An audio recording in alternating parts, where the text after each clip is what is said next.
میں مبلغ بنوں سنتوں کا، خوب چرچا کروں سنتوں کا، ہو کرم بہر خاک مدینہ۔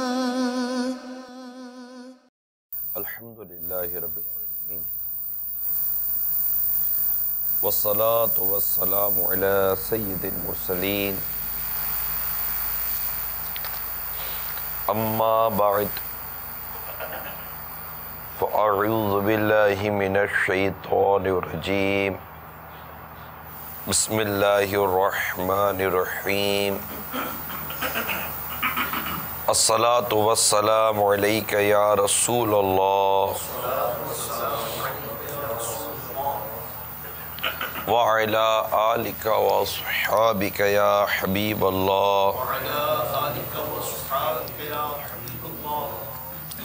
الصلاة والسلام علیک یا نبی اللہ وعلی آلک واصحابک یا نور اللہ۔ نبی رحمت، شفیع امت صلی اللہ تعالی علیہ وآلہ وسلم کا فرمان رحمت ہے، جس نے مجھ پر 10 مرتبہ صبح اور 10 مرتبہ شام درود پاک پڑھا، اسے قیامت کے دن میری شفاعت ملے گی۔ صلو علی الحبیب صلی اللہ تعالی علی محمد۔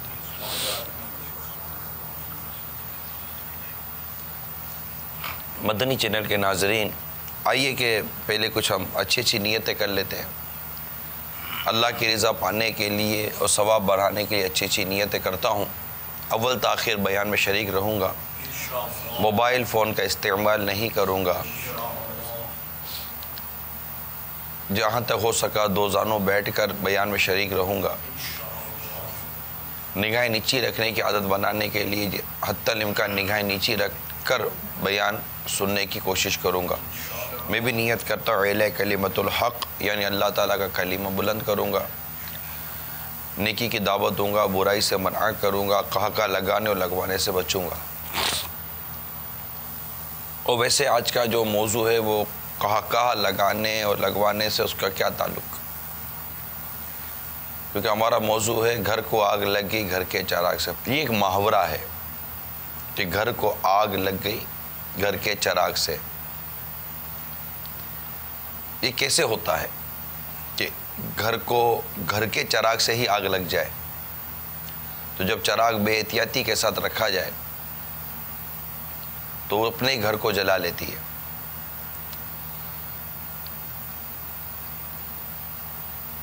اس کی میں مثال پیش کرتا ہوں۔ ایک خطرناک ڈاکو گرفتار کر لیا گیا، مقدمہ چلا، اس پر ڈکیتیوں اور قتل و غارت گری کی مختلف وارداتیں اس کے اوپر فکس کی گئیں۔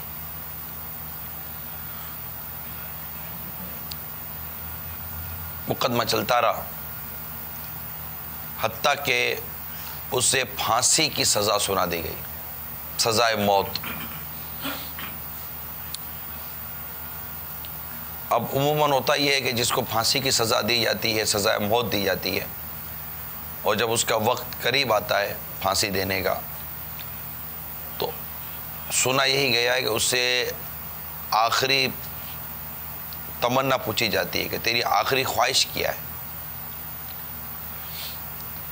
اس سے پوچھا گیا کہ تیری آخری خواہش، آخری تمنا کیا ہے؟ تو اس نے کہا کہ میں مرنے سے پہلے اپنی ماں کو دیکھنا چاہتا ہوں۔ بہت خوب، ماں کو دیکھے گا۔ خیر، ماں کو بلایا گیا۔ اب جیسے ہی اس نے اپنی ماں کو دیکھا، ایک دم اس پر حملہ کر دیا، مار دھار شروع کر دی، نوچنا شروع کر دیا، جو سمجھ میں آیا یا اس نے اپنی ماں کے ساتھ سلوک کیا۔ اب وہ جو ڈیوٹی پر جو موجود اہلکار تھے انہیں بڑی حیرت ہوئی، کہا کہ تو عجیب آدمی ہے، آدمی مرنے سے پہلے کوئی اچھے کام کرتا ہے، اور جب تو نے ماں کو بلایا تو ماں کو سے دعائیں کراتا، یہ اس کو سارے کام کرتا ہے، ماں کے ساتھ یہ حرکت کرنے کا کیا تک بنتا ہے؟ اس نے جو جواب دیا، جو ہمارا موضوع بھی ہے، اس نے کہا کہ مجھے پھانسی کے پھندے تک اسی ماں نے پہنچایا ہے۔ ہاں، اور حیرت ہو گئی کہ یہ کیا جواب دے رہا ہے کہ مجھے پھانسی کے پھندے تک مجھے میری ماں نے پہنچایا ہے۔ بولا دراصل واقعہ یہ ہے کہ میں نے بچپن کے لاشعوری کے دور میں اسکول کے اندر ایک طالب علم کی پینسل چرا لی اور گھر لا کر اپنی اس ماں کو دکھائی۔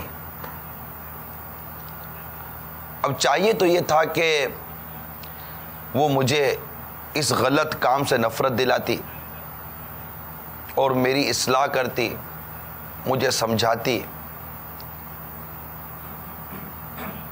مثلا یہ نہیں کرتے بیٹا، کسی کی پینسل نہیں چوراتے، کسی کا ربر نہیں چوراتے، یوں کسی کی چیز کھا نہیں جاتے۔ بہت ساری ایسی بچے آپس میں ایسی حرکتیں کرتے ہیں جو کہ اس وقت بچہ مرفوع قلم ہوتا ہے، یعنی بچے پر قلم نہیں چل رہا ہوتا، نابالغ بچے کو گناہ نہیں ملتا، لیکن وہ ایسے کام کرتا ہے کہ اگر اس سے اس وقت روکنا، یقیناً یہ ایک اخلاقی اور ایک طرح سے کہا جائے تو بعض صورتوں میں شرعی ذمہ داری بنتی ہے۔ خیر، اس نے کہا کہ میں لے کر آیا، چوری کر کر آیا، ماں کو دکھایا، ماں نے مجھے کچھ کہا نہیں اور میری پینسل دیکھ کر مسکرا کر چپ ہو گئی۔ اس وقت مجھ میں عقل تو تھی نہیں، میں سمجھا کہ میں نے کوئی بہت ہی اچھا کارنامہ انجام دیا ہے، کہ میری ماں کو میں نے پینسل دکھائی، چوری کی پینسل دکھائی، اور چوری کی پینسل دیکھ کر میری ماں خوش ہو گئی، ذرا میں نے کوئی اچھا کام کیا، مدد مسکرا گئی۔ میرا حوصلہ بڑھا، میں نے مزید پینسلیں اور کاپیاں چورانی شروع کی۔ جب بڑا ہوا تو چوری کی عادت پڑ گئی، دل خوب پھول گیا تھا، لہذا میں نے ڈکیتیاں شروع کر دی۔ اسی لوٹ مار کے دوران مجھ سے لوگوں کا قتل بھی ہو گیا اور میں بہت خطرناک ڈاکو بن گیا۔ آخر پولیس کے ہاتھوں گرفتار ہو کر آج اپنی اسی نالائق ماں کی غلط تربیت کی بدولت چند لمحوں کے بعد اپنے گلے میں پھانسی کا پھندا پہننے والا ہوں۔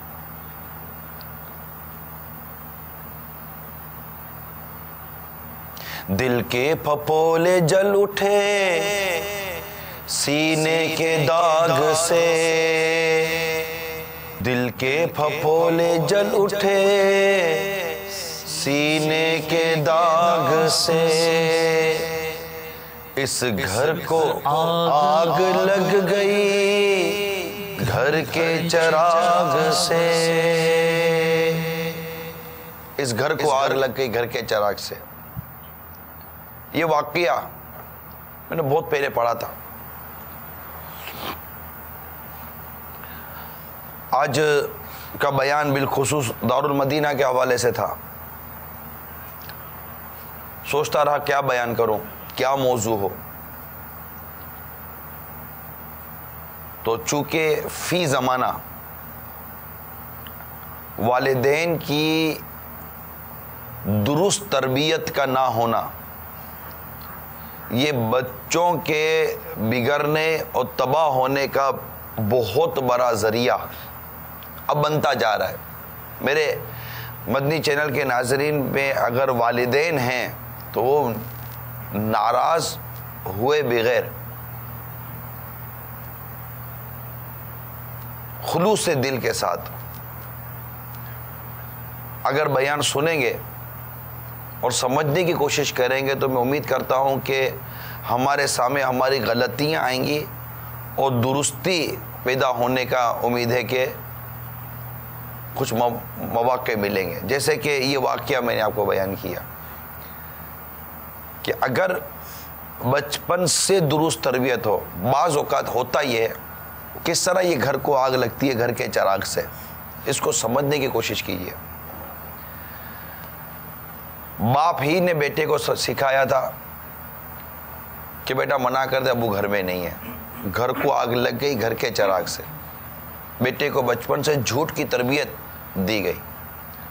ماں نے بچپن سے ہی بیٹے کو بچی کو سمجھا دیا بیٹی فون گھنٹے ہوئی, بولا امی سو گئی ہے. اس گھر کو آگ لگ گئی گھر کے چراغ سے. شروع سے ہی بچی کی تربیت ہو گئی غلط. شروع سے ہی والدین نے اپنی بچیوں کو بازار سے لا کر وہ کپڑے پہنائے کہ وہ کپڑے پہننا اخلاقی طور پر ہرگز درست نہ تھا, اور جب یہ بالغ ہو جائے گی تو شرعاً اس کے لیے وہ لباس کا پہن کر اجنبی مردوں کے سامنے جانا بالکل ناجائز و حرام ہوگا, بے پردگی ہوگی اور بہت کچھ اس میں شرعی خرابی آئیں گی. لیکن بچپن سے ہی اپنے بچیوں کو اس طرح کا لباس پہنایا گیا, پھر اس کو اسی لباس کے ساتھ ساتھ بڑا کیا گیا, تو یہ کہتے گھر کو آگ لگ گئی گھر کے چراغ سے. میرے آقا اعلیٰ حضرت امام اہل سنت مجدد دین و ملت پروان شمع رسالت امام عشق و محبت مولانا شاہ امام احمد رضا خان علیہ رحمت الحنان فرماتے ہیں فتاوی رضویہ شریف میں کہ جو عادت بچپن کی عادت یہ بڑی ہو کر بڑی مشکل سے ہی نکلتی ہے. بچپن میں اگر بچے کو چوری کی عادت پڑ جائے, جھوٹ کی عادت پڑ جائے, اس طرح کی عادتیں پڑ جائے نا تو بڑی مشکل سے نکلتی ہے. تو ہم نے خود ہی یہ کام کیا, بدقسمتی کے ساتھ یہ کر گئے. اس کو ایڈمٹ کیے بغیر چارہ نہیں ہے, راہ فرار نہیں ہے. کام آپ منع کر دو, چلو اب اس کو باتیں کرنے آتی ہیں, چلو میرے کو باتیں, ویسے میں باتیں کرنے کے لیے بیٹھا ہوا, میں کون سا مطلب کہ کچھ اور کر رہا ہوں, مجھے باتیں کرنی آتی, چلے باتیں ہی صحیح, آپ کے مطلب کی بات ہو تو لے لیجئے. کیا ایسا نہیں ہے؟ ایک نوجوان دعوت اسلامی کے مدنی ماحول میں آتا ہے, ماڈرن گھر تھا, ماں باپ کو سمجھ میں نہ آیا کہ یہ اس کو کیا ہو گیا. اب یہ سنتوں بڑی باتیں کرنے لگا, نکی کی دعوت دینے لگا, گھر میں آتے جاتے ہوئے السلام علیکم ورحمۃ اللہ وبرکاتہ نگاہیں نیچی رکھنے لگا, آپ جی جناب سے بات کرنے لگا, نمازوں کے لیے مسجد کا راستہ لینے لگا. جب یہ ساری ترکیبیں لینے لگا, ماں باپ کو پریشانی ہوئی کہ اس کو کیا ہو گیا, اگر یہ مولوی ہو جائے گا تو اس کا مستقبل کا کیا بنے گا, اس کے فیوچر کا کیا بنے گا, اس کی تعلیم و تربیت کا کیا بنے گا, اس کے تمام چیزوں کا کیا بنے گا.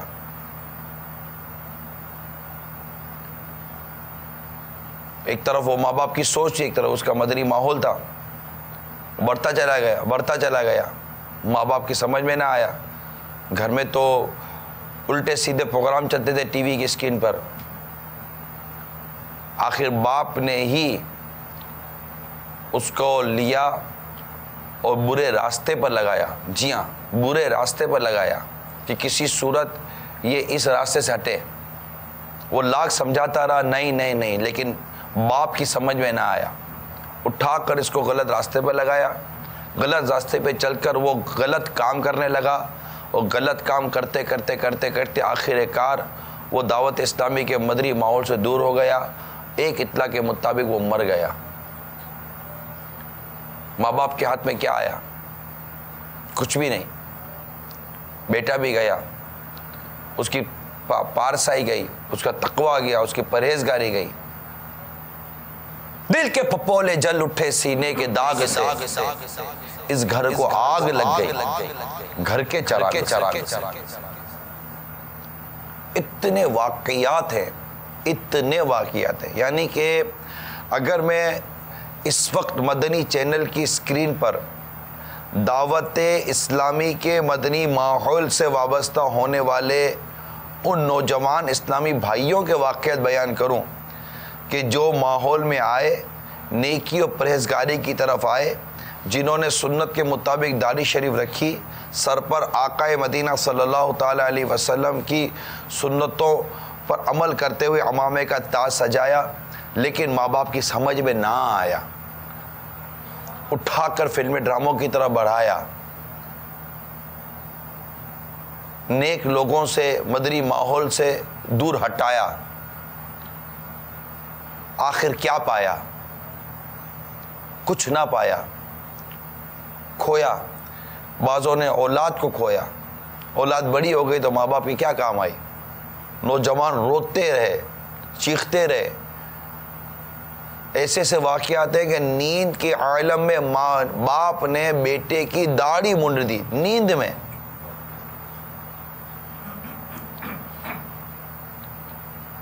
یہ واقعات بالکل کتابوں میں لکھے ہوئے ہیں، اور میں جانتا ہوں، میں ایک ایسے نوجوان کو جانتا ہوں، امید ہے کہ اب بھی وہ زندہ ہوں گے، میں اسے بالکل میں جانتا ہوں، پرسنلی جانتا ہوں، کہ جو جب دعوت اسلامی کے مدنی ماحول میں آیا تو اس کی ماں شیخ پا ہو گئی، بالکل آپے سے باہر ہو گئی۔ خود اس نے مجھے غالباً یاد پڑتا، مجھے روتے ہوئے یہ واقعہ سنایا تھا۔ ماں نے ہاتھ پکڑ کر زبردستی نائی کی دکان میں لے گئی، کرسی پر بٹھایا اور زبردست اس کی داڑھی منڈوائی ماں نے، اور وہ روتا ہوا مجھے سارا واقعہ سنا رہا ہے۔ لیکن اللہ کی رحمت شامل علیہ وہ پھر سے دعوت اسلامی کے ماحول میں آیا۔ آج میں کہہ سکتا ہوں کہ ایک تعداد ہے والدین کی جو اب شاید سمجھنے لگی ہے کہ ہمارا یہ طرز عمل درست نہیں تھا، کیونکہ جب اولاد کو ہم نے دینی ماحول سے، مذہبی ماحول سے، قرآن و حدیث کے بیان کرنے والے اس مدنی ماحول سے جب ہم نے دور کیا، تو دور کرنے کے بعد نتیجہ یہ نکلا کہ ہماری اولاد کا فیوچر بنا نہیں، بلکہ اولاد کے ساتھ ساتھ خود ماں باپ کا فیوچر ڈارک ہو گیا۔ یہ سب سے بڑا پرابلم ہوا، اور حقیقت تو یہ ہے، یہ بھی میں ہاتھ جوڑ کر عرض کرتا ہوں کہ کئی ایسے ہیں کہ جو اللہ کی محبت میں اولاد کو سدھارنے کے لیے نہیں آگے آئے، صرف اس محبت میں سدھارنے کے لیے آگے آئے ہیں کہ یار یہ ہمارا ہو جائے، چلو آپ کا ہو جائے، آپ اللہ اور اس کے رسول کے دین کا کر دو، انشاءاللہ آپ کی اولاد آپ کی ہو جائے گی۔ میں امید کرتا ہوں ایسا ہی کہیے۔ لیکن یہ جو کام ہم جو کرنے بیٹھے نا، اپنی اولاد کو نیکی سے روکنا، پرہیزگاری سے روکنا، نمازوں سے روکنا، داڑھی رکھے تو ٹینشن میں آ جانا، پریشان ہو جانا، باتیں کرنا، میٹنگیں کرنا گھر کے اندر، یہ درست نہیں ہے۔ یہ تو تھا وہ۔ دوسرا، مجھے بتائیے کہ 6 سال، 7 سال، 3 سال کی اس اولاد کو ڈراموں کے آگے کس نے بٹھایا، ٹی وی کی اسکرین کے؟ اب اپنے ضمیر سے پوچھ کر بتائیے، کیا یہ 2 سال 3 سال کے بچے کے اندر اتنی طاقت تھی کہ ٹی وی کی اسکرین اس طرح گھر پہ لاتا، کیبل لگاتا اور کیبل لگا کر ڈرامہ دیکھتا، فلم دیکھتا؟ اس بچے میں طاقت نہیں تھی۔ یہ چھوٹا سا بچہ، 3 سال کے بچوں کو میں بھی جانتا ہوں، آپ بھی جانتے ہیں، میں خود اس وقت جو آپ کے سامنے بیٹھا ہوا ہوں، میں 3 سال کے بچے سے لے کر 20 سال کے بچوں کے اندر کی پرورش کے مراحل سے میں گزرنے والا باپ بیٹھا ہوا ہوں۔ اللہ تبارک و تعالیٰ کی کروڑوں رحمت ہے، کروڑوں رحمت ہے۔ 3 سال کے بچے کے اندر سمجھ نہیں ہوتی، ایسا نہیں ہے۔ میں ایک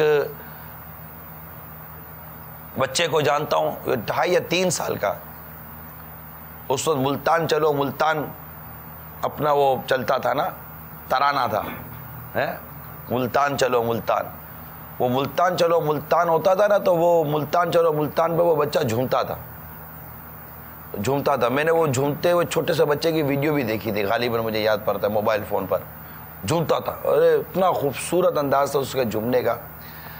تو میں یہ سوچتا تھا کہ یار یہ جھومتا تو ہے, جھومنا اس کے نیچر میں جھومنا ہے. اب اس کو یا تو اللہ اور اس کے رسول کے نام اور اس کی لذت سے وہ جھومتا رہے گا, یا پھر گانے باجے سن کر وہ ناچتا رہے گا. جھومنا نہیں بولوں گا میں وہاں پر, ناچتا رہے گا وہ.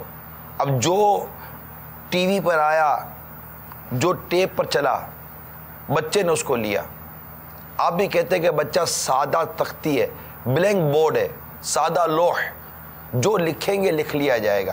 کیا لکھا ہم نے بچے کے اس ابھرتی ہوئی عمر میں, اس کے لوح دل پر کیا لکھا, اس کے لوح ذہن پر کیا لکھا, اس سادہ تختی پر کیا لکھا. ایکٹروں کے نام, گلوکاروں کے نام, فنکاروں کے نام, کھلاڑیوں کے نام کیا لکھا.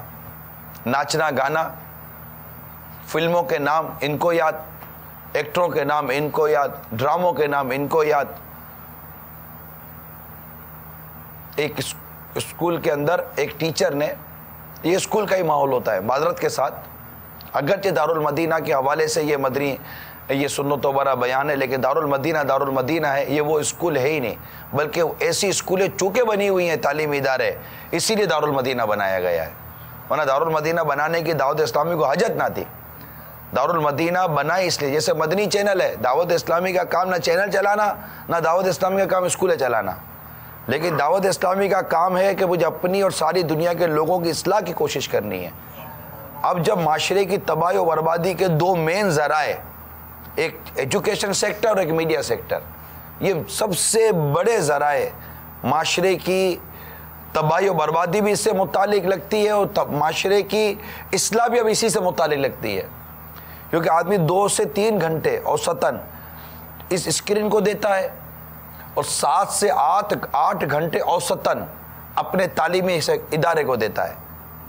تو یہ اس کی زندگی کے سمجھے تقریباً 12-13 گھنٹے, اور اس کے علاوہ اگر کوئی اور 2-4 گھنٹے آگے پیچھے کرے تو اس وقت ایک شخص اگر تعلیمی ادارے سے بھی وابستہ ہے تو اپنی زندگی کے 13-14 گھنٹے یومیہ 13-14 گھنٹے وہ میڈیا کو اور تعلیمی ادارے کو, ایجوکیشن سیکٹر کو یہ دیتا ہے.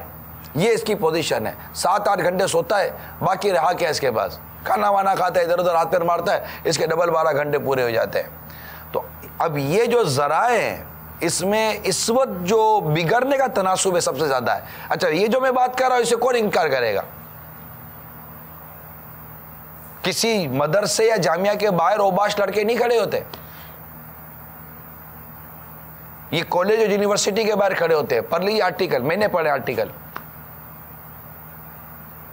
کہ یہ سارے مطلب کہ اس طرح کے کالے چشمے پہن کر یہ نوجوان لڑکے پھر کرتے ہوئے موٹر سائیکل پر اسی بے پردہ جو لڑکیوں کی کالج اور اسکولیں ہوتی ہیں نا اس کے باہر کھڑے ہوئے ہوتے ہیں, جنہیں یہ بے شرم لڑکیاں بعض یہ کن اکھیوں سے دیکھتی ہوئی اشارے کرتی ہوئی جاتی ہیں.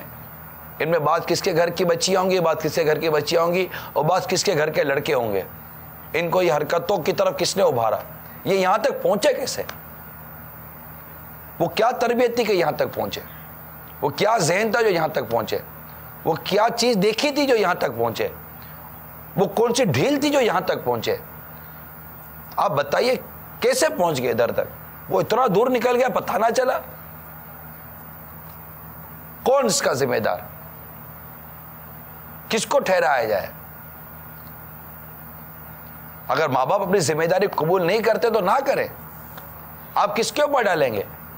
ارے آپ جس کے اوپر بھی ڈالیں گے انڈائریکٹلی آپ ہی کے اوپر آ جائے گی. مگر میں نہیں کہتا کہ سارے ماں باپ کا معاملہ ایسا ہی ہے, بالکل 100% بات کر رہا ہوں میں نہیں کہتا سارے ماں باپ کا مسئلہ ایسا ہی ہے, لیکن ایسے والدین کی تعداد اتنی زیادہ ہے کہ جس کو گنتی نہیں کیا جا سکتا, جو اس معاملے میں کیئر نہیں کر رہے, اس معاملے میں سمجھ نہیں رہے, سوچ نہیں رہے. میں جانتا ہوں, میں ایک ایسے باپ کو جانتا ہوں جس کا بچہ ابھی پیدا نہیں ہوا ہے اور وہ غیر مسلموں کی اسکول کے اندر اپنے بچے کا داخلہ کرانے کے لیے مارا پھر رہا ہے. بالکل غیر مسلموں کی اسلام دشمن لوگوں کی اسکولوں کے اندر اس مسلمان باپ کو میں نے مارا پھرتے ہوئے دیکھا ہے، میری اپنی آنکھوں نے دیکھا ہے کہ یار اس میں داخلہ ہونا چاہیے، اس میں داخلہ ہونا چاہیے. ارے بھائی، الگ اس وقت مرکزی مجلس شورا بھی نہیں تھی، اس وقت بھی اس کو میں نے کہا تھا کہ یار آخر اس میں ایسا کیا رکھا ہے؟ بولا یار یہاں سے پڑھے گا نا تو آگے بھی اسی میں داخلہ ملتا چلا جائے گا، تو کیا کر لے گا یار یہ کر کے.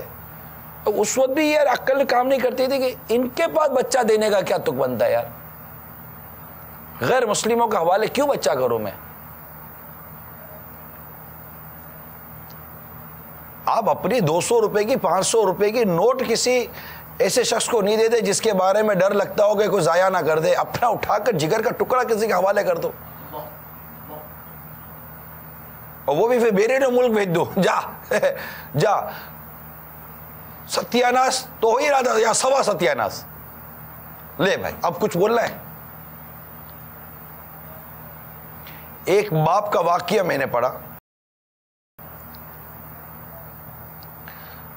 امیر باپ تھا، 4 بیٹیوں کے بعد ایک بیٹا پیدا ہوا.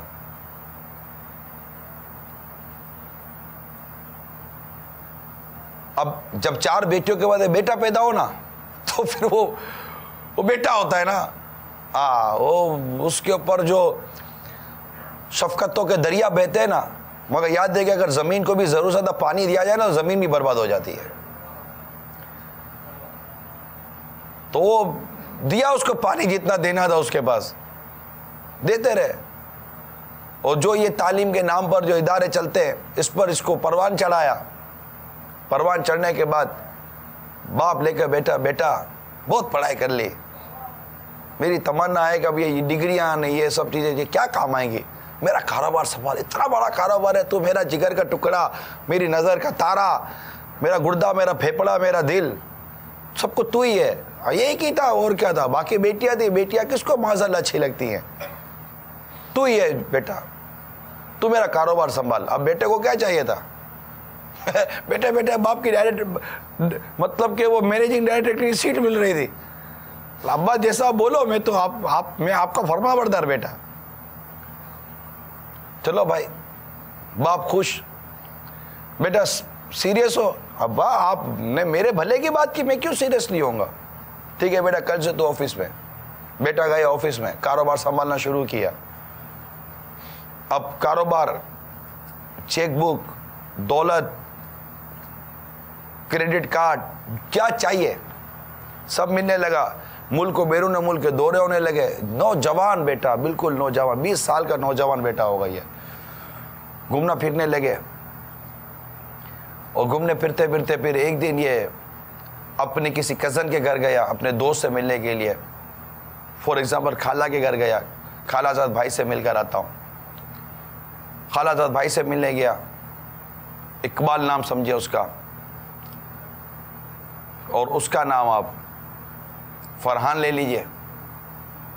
فرحان اقبال سے ملنے گیا.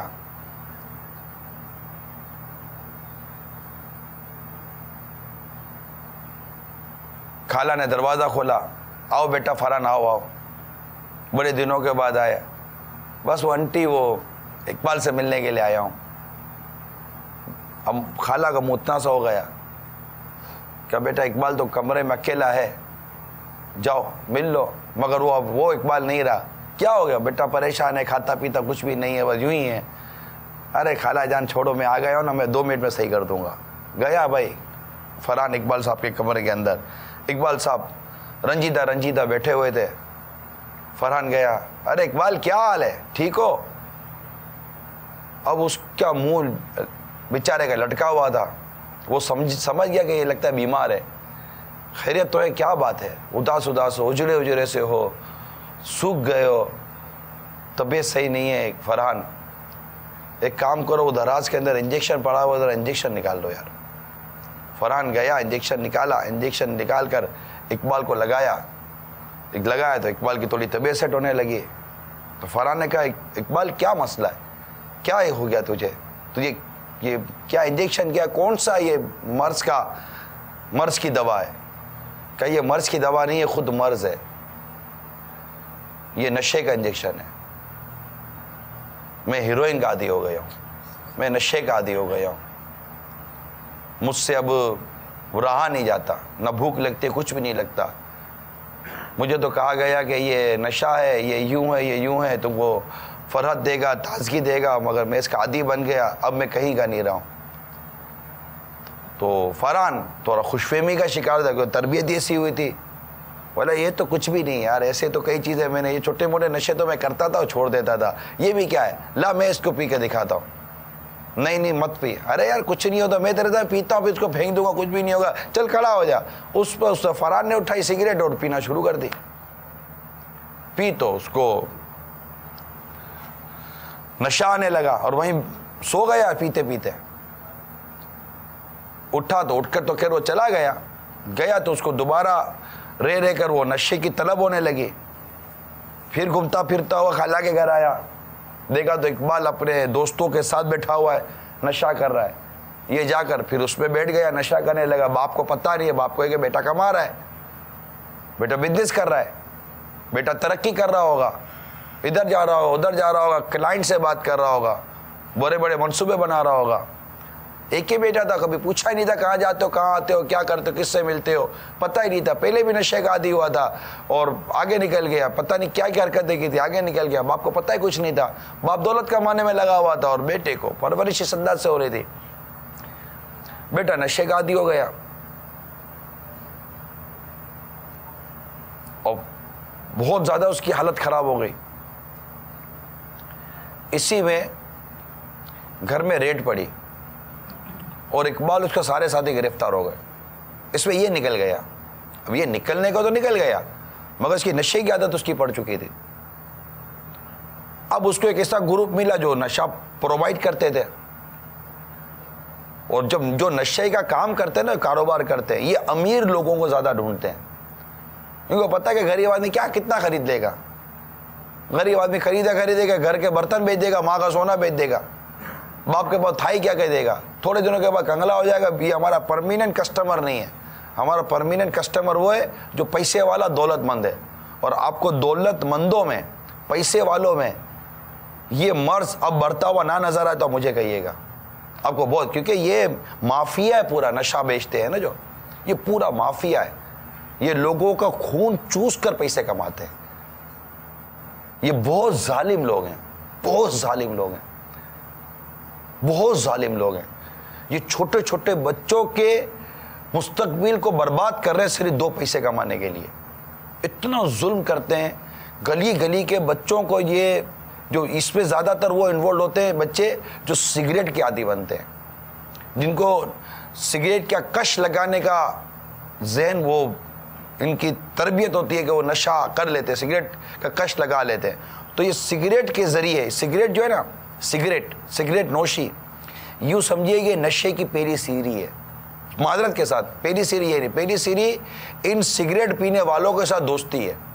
جو ان سگریٹ پینے والوں کے ساتھ دوستی کرتا ہے نا، میں نے اپنی آنکھوں سے مووی کے اندر شاید کہہ سکتا ہوں کہ 2 سال کے بچے کو سگریٹ پیتے ہوئے دیکھا ہے. 1.5 سے 2 سال کا بچہ ہوگا جو سگریٹ کا کش لگا رہا ہے. میں نے اپنی آنکھوں سے دیکھا ہے مووی کو. لیکن مجھے دی گئی تھی کہ اس کو بندی چلے بچہ رہا ہے. میں کہا نہیں یار، بچوں کو دیکھ کر وہ ذہن بنے گا ان کا. بہت عجیب سی مووی تھی، دیکھ کر ایسا عجیب سا لگا تھا.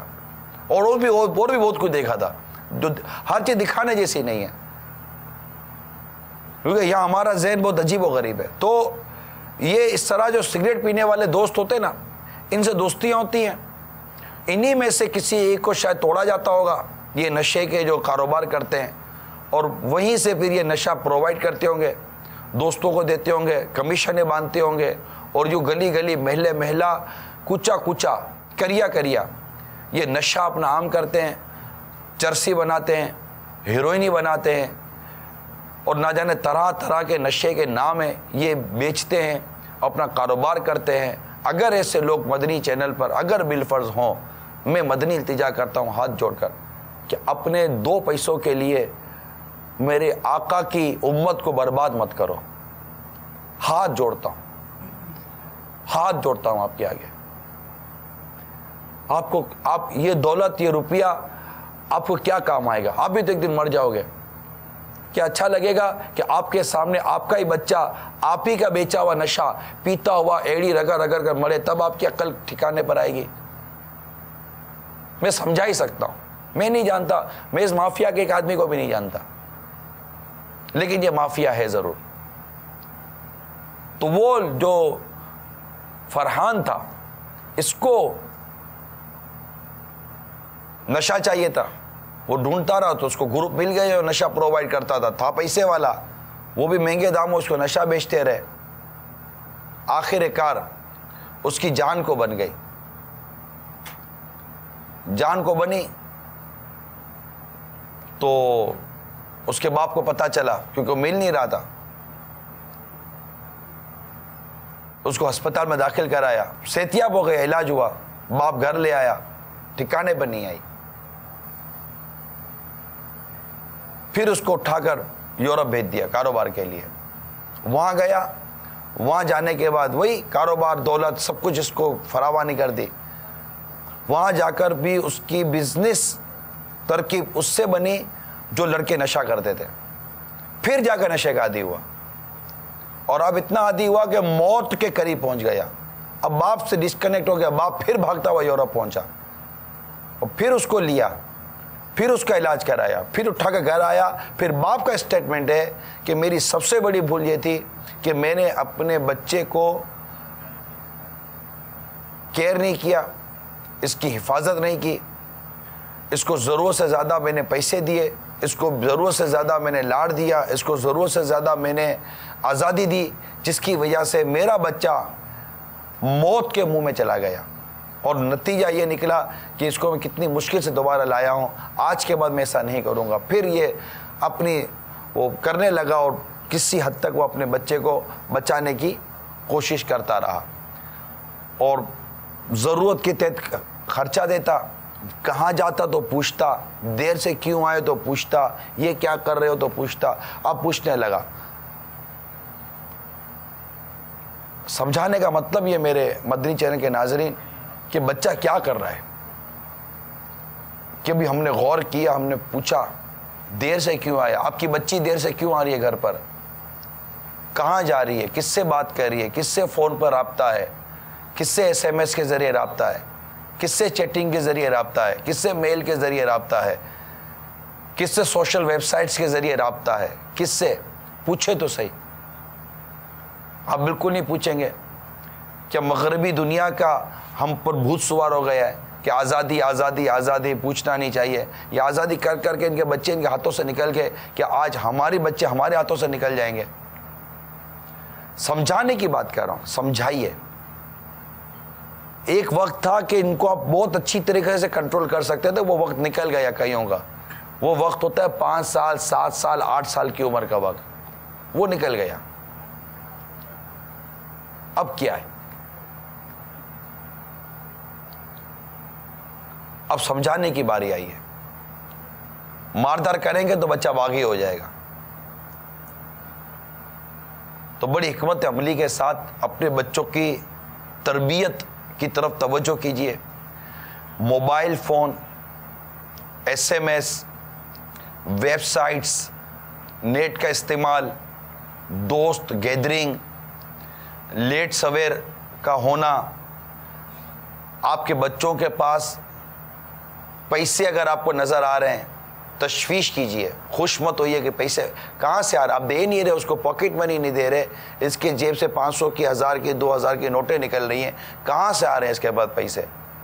موٹر سائیکل لے رہا ہے، کہاں سے آئے اس کے بعد پیسے؟ موبائل فون بولتا ہے میں یوں بیچ کر یوں لے لیا، یوں بیچ کر یوں لے لیا، یوں بیچ کر یوں لے لیا، آپ گھومتے چلے جا رہے ہیں۔ بچہ بڑا سمجھدار ہے، بچہ سمجھدار نہیں ہے، بچہ کسی کا تھے چڑھا ہوا لگتا ہے۔ کیسے لے لیا آپ نے؟ آپ کی بیٹی کسی کے دوست کے گھر پہ جاتی ہے، کہتی ہے میں سیلی کے گھر پہ جا رہی ہوں، کیوں گئی ہے اس کے گھر پر، کیا کرنے گئی ہے؟ کہ ہو سکتا ہے کہیں ایسا تو نہیں اس کے گھر پر اس لڑکی کا بھائی ہو؟ آپ بولے گا بات شک کی نہیں ہے، بات احتیاط کی ہے، بات تربیت کی ہے۔ یہ نادان ہے، یہ نازک شیشیاں ہیں۔ آپ دوائی کے ڈبوں پر نہیں دیکھتے کہ آپ تمام دوائیں بچوں کی پہنچ سے دور رکھی ہے؟ تو اپنے بچوں کو کن سے دور رکھنا ہے کہ یہ ہم کو سمجھ نہیں آتی۔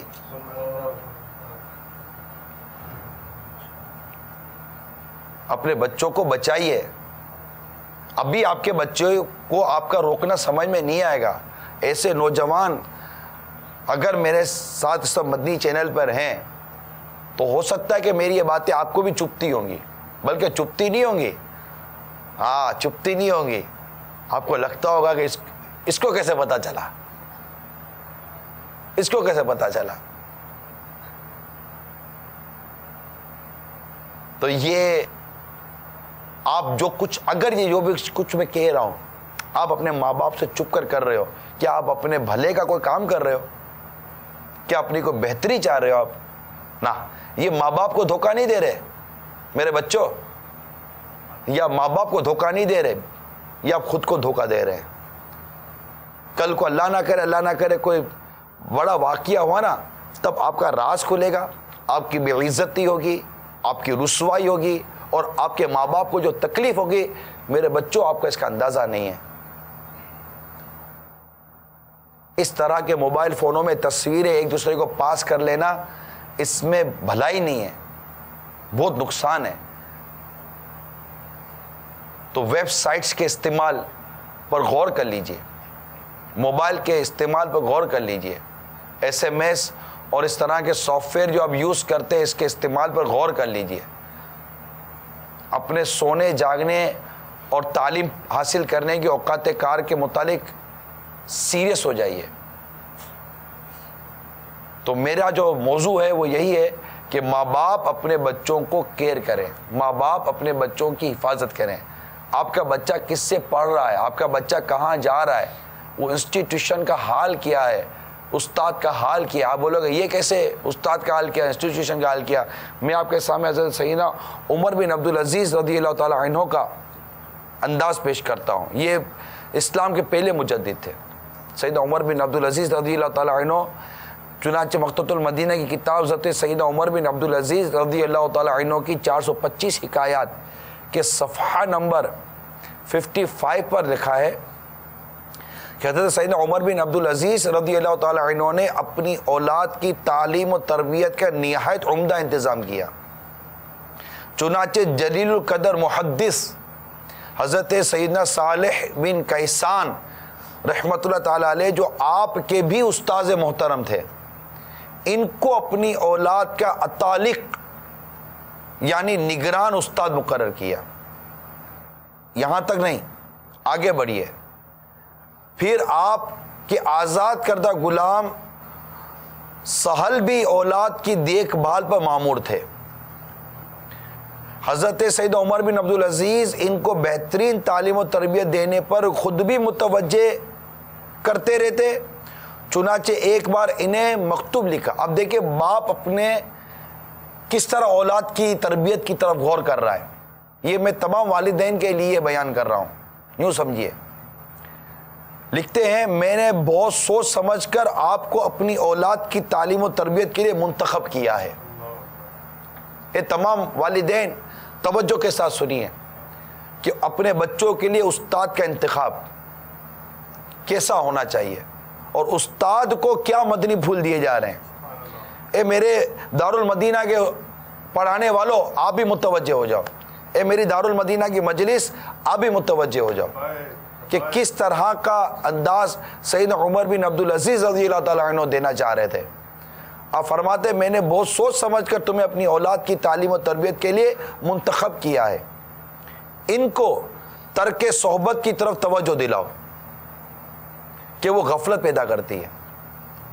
انہیں کم ہنسنے دو کہ زیادہ ہنسنا دل کو مردہ کر دیتا ہے. تمہاری کوششوں کے نتیجے میں ایک اہم بات جو وہ سیکھیں وہ یہ ہے کہ انہیں گانے باجے کی طرف سے نفرت ہو, کیونکہ گانا سننا دل میں اسی طرح نفاق پیدا کرتا ہے جس طرح پانی سے گھاس اگتا ہے. میرے بیٹوں میں سے ہر ایک کا جدول شیڈول میں یہ بھی ہو کہ وہ قرآن مجید کھولے اور نہایت احتیاط کے ساتھ اس کی قراءت کرے. جب اس سے فارغ ہو جائے تو ہاتھ میں تیر و کمان لے کر برہنہ پا یعنی ننگے پاؤں نکل جائے اور 7 تیر چلا کر نشانہ بازی کی مشق کرے. اس وقت یہ تیر چلانا, نشانہ بازی کرنا, یہ ایک حصہ ہوا کرتا تھا تربیت کا. پھر قیلولہ یعنی دوپہر کا آرام کرنے کے لیے واپس آئے، کیونکہ حضرت سیدنا ابن مسعود رضی اللہ تعالیٰ عنہ فرماتے قیلولہ کرو اس لیے کہ شیطان قیلولہ نہیں کرتا۔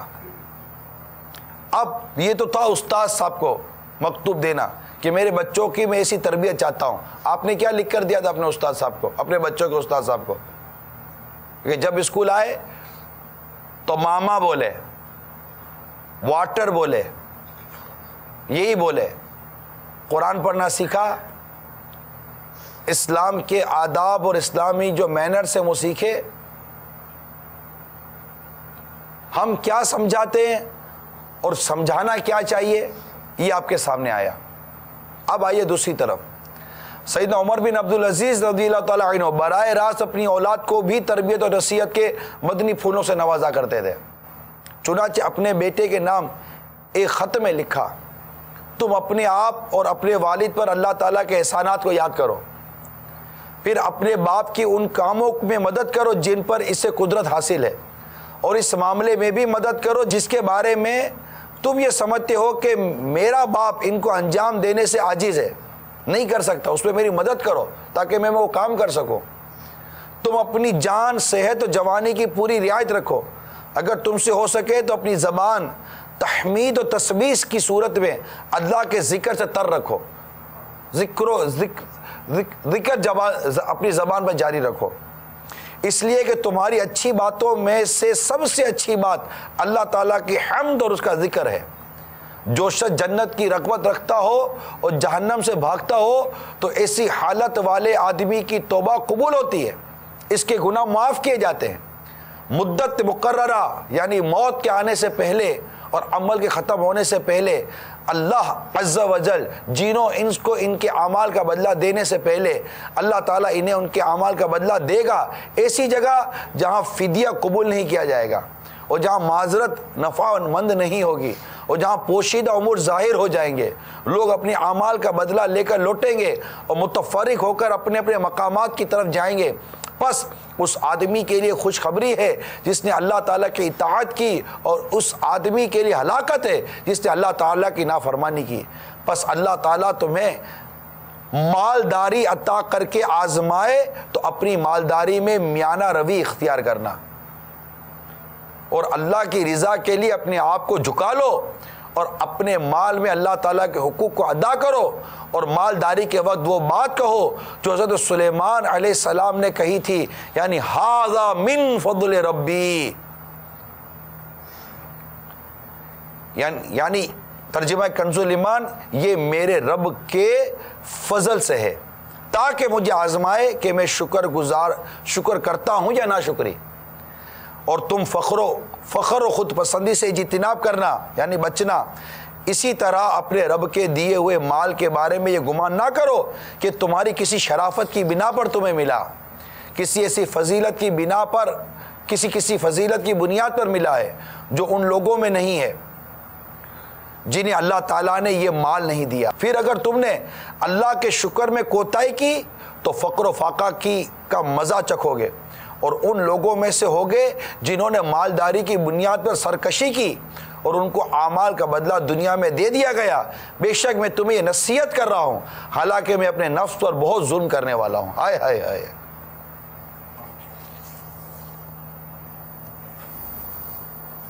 بہت سے امور میں غلطی کرنے والا ہوں، اور اگر آدمی اپنے امور کے ٹھیک ہونے تک اور اللہ تعالیٰ کی عبادت میں کامل ہونے تک اپنے بھائی کو نصیحت نہ کرتا تو لوگ امر بالمعروف و نہی عن المنکر کو چھوڑ دیتے اور حرام کاموں کو حلال سمجھنے لگتے، اور نصیحت کرنے والے اور زمین میں اللہ تعالیٰ کے لیے خیر خواہی کرنے والے کم ہو جاتے۔ پس اللہ تعالیٰ ہی کے لیے تمام تعریفیں ہیں جو زمین اور آسمانوں کا پروردگار ہے، اور اسی کے لیے زمین اور آسمان میں کبریائی ثابت ہے، اور وہی غالب اور حکمت والا ہے۔ کتنی پیاری نصیحتیں کی ہیں آپ نے اپنی اولاد کو۔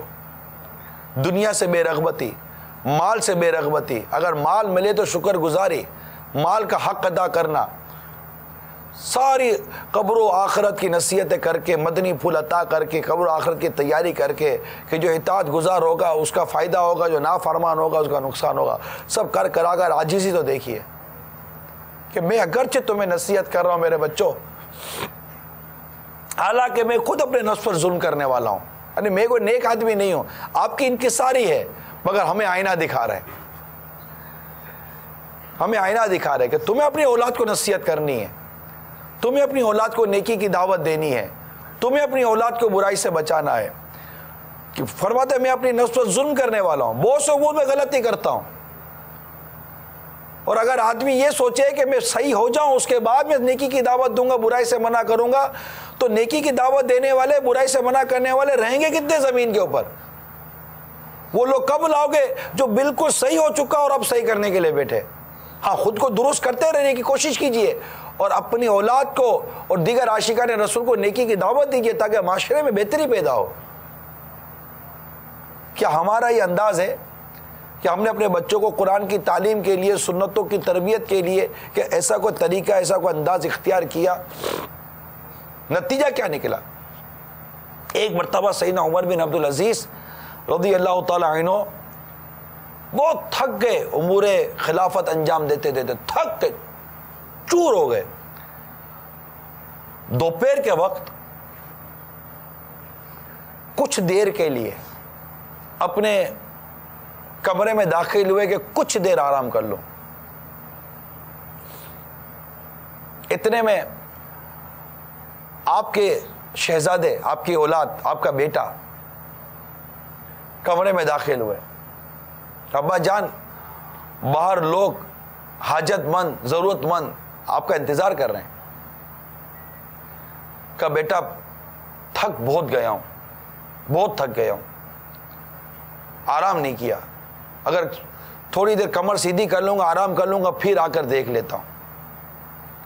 بیٹے نے کہا ابا جان اللہ تعالیٰ آپ پر رحمت فرمائے، آپ کا سایہ سلامت رکھے، کیا آپ اس بات کی ضمانت دیتے ہیں کہ آپ اس وقت تک زندہ رہیں گے؟ آئے ہائے، بیٹے کے مدنی پھول سننے تھے کہ باپ کی آنکھ سے آنسو نکل آئے۔ یہ عمر بن عبدالعزیز کا بیٹا نہیں، سیدنا عمر بن عبدالعزیز کی تربیت بول رہی تھی۔ یہ تربیت اولاد کا شاہکار تھے آپ کے شہزادے، جو خود بھی نیکی و پرہیزگاری کی طرف اور اپنے والد کو بھی نیکی و پرہیزگاری کی طرف چلنے پر مددگار تھے۔ ہمارا ایسا گھر کا ماحول کہاں؟ ہماری اولاد ایسی نیکی کی دعوت دینے والی کتنی، نیکی کی دعوت کے مدنی پھول دینے والی کتنی؟ آج اکثر ماں باپ، میں آپ کو یو کے، یورپ، افریقہ، فارسٹ، ایشیا، دنیا کے اتنے ممالک کے واقعات بتاؤں کہ اس وقت دنیا میں ماں باپ کا جو سب سے بڑا دکھ ہے وہ ہے اولاد۔ جی ہاں، اولاد دکھ بنا ہوا ہے۔ وجہ اس کی تربیت میں کوتاہی ہے۔ ہاں، جن ماں باپ نے اپنی اولاد کی درست تربیت کی، اس کے باوجود اگر اولاد تربیت نہیں پاتی، وہ مستثنیٰ ہے۔ یہ نہیں کہہ سکتے کہ اولاد اگر بگڑی ہوئی ہے تو ماں باپ نے اس کو بگاڑا ہے، یہ نہیں کہہ سکتے۔ یہ ضروری نہیں ہوتا کہ ماں باپ بگاڑتے ہیں۔ یہ کوئی قانون نہیں ایسا کہ نیک باپ کی اولاد نیک ہی ہوگی یا برے باپ کی اولاد بری ہی ہوگی، ضروری نہیں ہے کہ باپ نیک ہو تو اولاد بھی نیک ہو۔ لیکن یہ بات جو عرض کرنے کا میرا مقصد ہے کہ کہیں ہماری ہی غفلت ہی تو ہماری اولاد کے بگڑنے کا سبب نہیں ہے۔ اس گھر کو آگ لگ گئی، گھر کے چراغ سے مراد میری صرف یہی تھی کہ ماں باپ اپنی تربیت اولاد کے معاملے میں کیا تعلیم رکھتے ہیں، کیا تربیت رکھتے ہیں، کیا اس کے متعلق کیا معلومات حاصل کی کہ ہماری اولاد نیک بنے، حافظ قرآن بنے، عالم باعمل بنے، یا جس کو دیکھو ایک ہی دھن ہے کہ میرا بیٹا چارٹرڈ اکاؤنٹنٹ بنے، ایم بی اے کرے، ماسٹرز کرے، پی ایچ ڈی کرے، فلاں کرے فلاں کرے۔ مسئلہ یہ ہے کہ یہ بھی ماں باپ شاید اس لیے سوچتے ہوں گے کہ اس میں ان کا آمدنی اچھی ہے، ان کا فیوچر اس کے اندر ہے۔ باقی میں نہیں کہتا کہ ان کو اس تعلیم سے محبت ہے۔ باپ کو کیا پتا چارٹرڈ اکاؤنٹنٹ کیا ہوتا ہے، وہ کرتا کیا ہے؟ اس کو صرف اتنا پتا ہے باپ کو کہ چارٹرڈ اکاؤنٹنٹ جو بنتا ہے نا، اس کی تنخواہ اتنی ہوتی ہے۔ ڈاکٹر بنتا ہے، اس کے باپ کو کیا پتا کہ ڈاکٹر بننے کے بعد یہ کیا کرے گا؟ ڈاکٹر بنے گا تو یہ مہینے کے اتنے کمائے گا، اتنا ماں باپ اتنا جانتے ہیں۔ یعنی ایسا میں محسوس کرتا ہوں کہ ماں باپ کو محبت تعلیم اور تربیت سے نہیں، ماں باپ کو محبت ان کی آمدنی سے. اور اس میں آمدنی میں بعض اوقات یہ ہوتا ہے کہ ہمارا مستقبل بھی ہے کہ اچھا کمائے گا تو ہم کو اچھی طرح رکھے گا. اب یار یہ دنیا کا پڑھا ہوا لڑکا کیا آپ کو اچھی طرح رکھے گا؟ شادی کرے گا، بیوی کو لے گا، پھر چلا جائے گا، اب دیکھتے رہ جاؤ گے. کم ہی اولاد ہوگی خوش نصیب جو شادی کے بعد ماں باپ کا خیال رکھتی ہوگی. تربیت نہیں ہے نا. اب کتنے ماں باپ ہیں جو اپنی اولاد کو اس طرح نیکی، پرہیزگاری، تقوی کی راہ پر چلانا چاہتے ہیں. میں نہیں کہتا کہ روزگار کے لیے کوئی صورت نہیں ہونی چاہیے، بالکل روزگار کی صورت ہونی چاہیے، لیکن 2-3 باتیں یاد رکھیے گا. کہاں پڑھ رہا ہے، کیا پڑھ رہا ہے، اور کون پڑھا رہا ہے. یہ 3 باتیں یاد رکھیے گا. ان تینوں باتوں کو اسلام، شریعت اور دین کے پیمانے پر جب تک کہ آپ نہیں ناپیں گے غلطی کریں گے. ہمیشہ یاد رکھیے بچہ کیا پڑھ رہا ہے، کس سے پڑھ رہا ہے، اور کہاں پڑھ رہا ہے. یہ 3 باتوں کو غور کرنا یہ ماں باپ کی بنیادی ذمہ داریاں ہیں. اس لیے دارالمدینہ میں ہم نے ان 3 باتوں کو بالکل فوکس کیا ہے. کیا پڑھایا جائے گا، کس ماحول میں پڑھایا جائے گا، اور کون پڑھائے گا. یہ 3 باتیں مین، اور تینوں میں ہم نے اعلیٰ حضرت امام اہل سنت کے فتاوی رضویہ کو سامنے رکھا ہے رحمۃ اللہ تعالی علیہ، کہ کیا پڑھنا چاہیے اور کیا نہیں پڑھنا چاہیے، کون پڑھائے کون نہ پڑھائے، یعنی کون استاد بن سکتا ہے کون نہیں بن سکتا، اور کیا ماحول ہونا چاہیے کہ بچہ اگر دنیا کی تعلیم بھی حاصل کرتا ہے تو ماحول تو اس کو دین کا، اسلام کا سنت و بھرا ملے تاکہ وہ بنے تو مبلغ بن کر نکلے، نیک بن کر نکلے، پرہیزگار بن کر نکلے. اگر بچیاں ہیں تو ان کو پڑھانے والی باجیاں با پردہ ہوں. اگر اسلامی مدنی منع ہیں تو ان کو پڑھانے والے اسلامی بھائی با شرع ہوں، سنتوں کے پیکر ہوں. کیونکہ شاگرد اپنے استاد کا رنگ لیتا ہے، اپنے استاد کا اثر لیتا ہے. اگر استاد تو تڑا سے باتیں کرے گا تو شاگرد بھی کرے گا. استاد اگر غیر اخلاقی حرکت کرے گا تو کل شاگرد بھی کرے گا. سب کچھ صحیح. اگر ادارے کا ہی ماحول پرابلم کرتا ہے، وہاں کا جو انوائرمنٹ ہے وہی درست نہیں ہے تو بھی مسئلہ ہوگا. کہ ہر وقت تو استاد رہتا نہیں ہے سر کے اوپر، تو وہاں کا ماحول جو ہے وہ بچے کی ذہنی تربیت میں منفی یا مثبت اثر لاتا ہے. یہ جو کچھ میں کہہ رہا ہوں میں نہیں سمجھتا کہ کوئی ماں باپ مجھے ڈینائی کرے. آپ کا بچہ کسی بھی تعلیمی ادارے میں جاتا ہے، یہ 3 چیزوں کو دیکھنے کی ضرورت ہوتی ہے. جو بھی تعلیمی ادارے والے ہیں ان کو بھی 3 چیزیں دیکھنے کی ضرورت. میں تو عاشقان رسول سے بات کر رہا ہوں، اللہ اور اس کے رسول پر ایمان لانے والوں سے بات کر رہا ہوں، میں مسلمانوں سے بات کر رہا ہوں.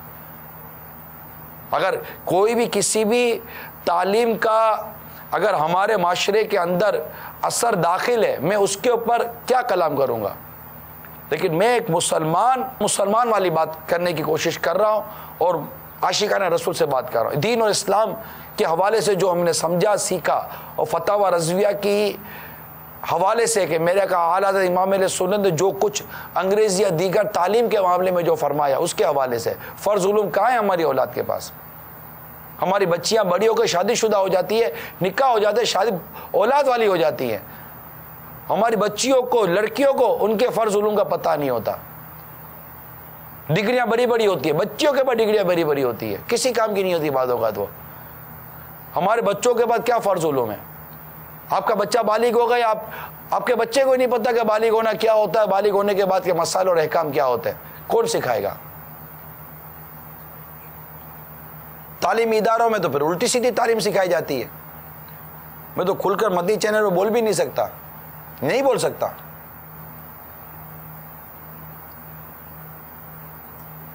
تو یہ جو کچھ ہو رہا ہے اس کے پیچھے اگر آپ کو ایک عنوان ملے گا جو میرا آج بیان کا عنوان ہے، اس گھر کو آگ لگ گئی گھر کے چراغ سے. اپنی اولاد کی تعلیم و تربیت کے حوالے سے اسلامک پوائنٹ آف ویو پر سوچنا یہ بنیادی رسپانسبلٹی ہے والدین کی. یہ بس یاد رکھ لیجئے گا. آپ کو یہ اولاد اللہ تعالیٰ نے دی ہے، یہ اللہ تعالیٰ کی نعمت ہے، یہ ایک آپ کے پاس ایک اہم ترین امانت ہے.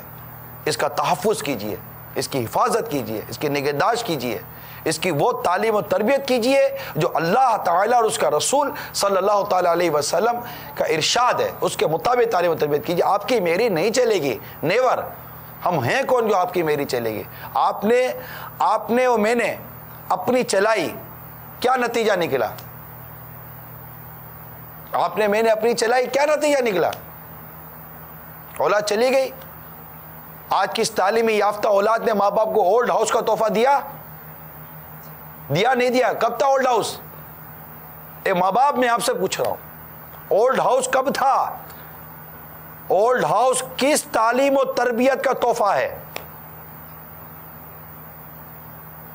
18 سال کے لڑکے کو ماں باپ کچھ نہیں کہہ سکتے، کس تعلیم، کس تربیت، کس معاشرے کا تحفہ ہے؟ ایک گھر کے اندر بیٹی اپنے بوائے فرینڈ کو لے کر بیٹھی ہوئی ہے 2 مہینے تک، اور ماں باپ بول نہیں سکتے، یہ کس تعلیم، کس تربیت کا تحفہ ہے؟ باپ کے سامنے بیٹی اپنے بوائے فرینڈ کے ساتھ کار میں بیٹھ کے جا رہی ہے، باپ خون کے آنسو رو رہا ہے اور کسی کو کہہ رہا ہے کہ میری نصیب پر رو کہ میں اپنی اس بیٹی کو بول بھی نہیں سکتا ورنہ مجھے پولیس پکڑ کے لے جائے گی۔ بتائیے کون سی تعلیم، کون سی تربیت، کس کلچر کا تحفہ ہے؟ کس کلچر کا تحفہ ہے یہ اسلامی کلچر نہیں ہے، اسلامی ماحول نہیں ہے، اسلامی تربیت نہیں ہے، اسلامی ذہن نہیں ہے۔ اسلام اور دین تو کہتا ہے کہ ماں باپ بورے ہو جائیں اور ان کو اف تک نہ کہو کیونکہ ان سے تکلیف پہنچتی ہے بعض اوقات۔ اسلام اور دین نے جو ماں باپ کا مقام و مرتبہ بیان کیا وہ کس تعلیم و تربیت میں؟ ماں باپ کا خیال رکھنا، ماں باپ کی ادب سے بات کرنا، ماں باپ کے آگے نگاہیں جھکی رہنا، ماں باپ کے آگے زبان کو لگام دینا۔ ایون کے کتابوں میں نے پڑھا ہے کہ اگر اولاد بیٹا باپ سے آگے چلے یہ بھی باپ کی بے ادبی ہے، اس کو چاہیے باپ کے پیچھے چلے۔ کون سی تعلیم و تربیت ہے یہ؟ اسلام و دین ہے جو اولاد کو، بیٹے کو کہہ رہا باپ کے پیچھے چل، یہ تیرا باپ ہے، تیرا لیڈر ہے، اس کے پیچھے چل۔ قرآن و حدیث ہے، حدیث کہتی ہے کہ باپ راضی رب راضی، باپ ناراض رب ناراض، یہ حدیث ہے، اسلام ہے، دین ہے۔ آج دعوت اسلامی خواہ جامعۃ المدینہ ہو، مدرسۃ المدینہ ہو، مدنی قافلہ ہو، مدنی انعامات ہو، جو بھی دعوت اسلامی کے مدنی کام ہے، ایون دارالمدینہ، ایون مدنی چینل ہے، معاشرے کے اندر اسلام کی تعلیم و تربیت گھر گھر پہنچا رہی ہے اور آپ کے اندر ایک شعور بیدار کر رہی ہے۔ پلیز ٹرائی ٹو انڈرسٹینڈ، ہماری اصل اساس، ہماری اصل جو شے ہے، ہماری اصل جو بنیاد ہے، ہمارا دین، ہمارا اسلام، ہمارے قرآن و حدیث کی تعلیم ہے۔ پلیز اس کو پکڑیے۔ درس قرآن اگر ہم نے نہ بھلایا ہوتا، یہ زمانہ نہ زمانے نے دکھایا ہوتا۔ آج کیا بات ہے کہ بیٹا اپنی بیوی کے ساتھ کھڑا ہو کر ماں کو بول دے، ماں تو بڈھی ہو گئی ہے، تجھے سمجھ ہی نہیں آتی، تو میرے گھر کو لوٹ رہی ہے۔ باپ کو کہتا ہے کہ تم چاہتے نہیں ہو کہ میرا گھر سکون کے ساتھ رہے، میں بیوی بچوں کے سکون کے ساتھ رہوں۔ آخر یہ بے غیرت اولاد کس تعلیم کی، کس تربیت کی پرورش کا نتیجہ ہے کہ جو ماں باپ کو اپنے بیوی بچوں کے سامنے جھاڑ دیں، دادا دادی کو بیوی بچوں کے سامنے جھاڑ دیں، نانا نانی کو بیوی بچوں کے سامنے جھاڑ دیں؟ یہ کس تعلیم، کس تربیت کا نتیجہ ہے؟ آپ خود غور کیجئے۔ ہماری اپنی عقل کب ہمارا ساتھ دینا شروع کرے گی؟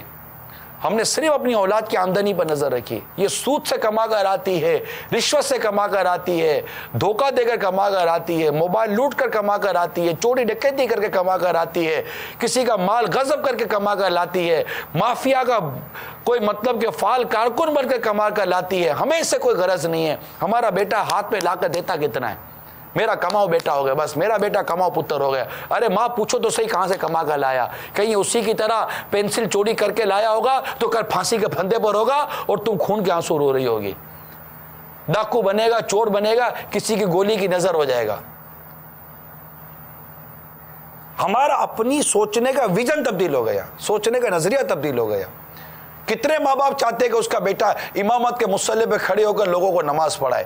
کتنے ماں باپ چاہتے ہیں کہ میرا بیٹا قرآن کا قاری بن کر، مدرس بن کر قرآن کی تعلیم کو عام کرے؟ ارے کتنے ماں باپ چاہتے ہیں کہ میرا بیٹا مؤذن بن کر نماز کے لیے اذان دینا شروع کر دے؟ کتنے ماں باپ چاہتے ہیں میرا بیٹا عالم باعمل بنے، مفتی اسلام بنے؟ کتنے ماں باپ چاہتے ہیں؟ پرسنٹیج کتنی؟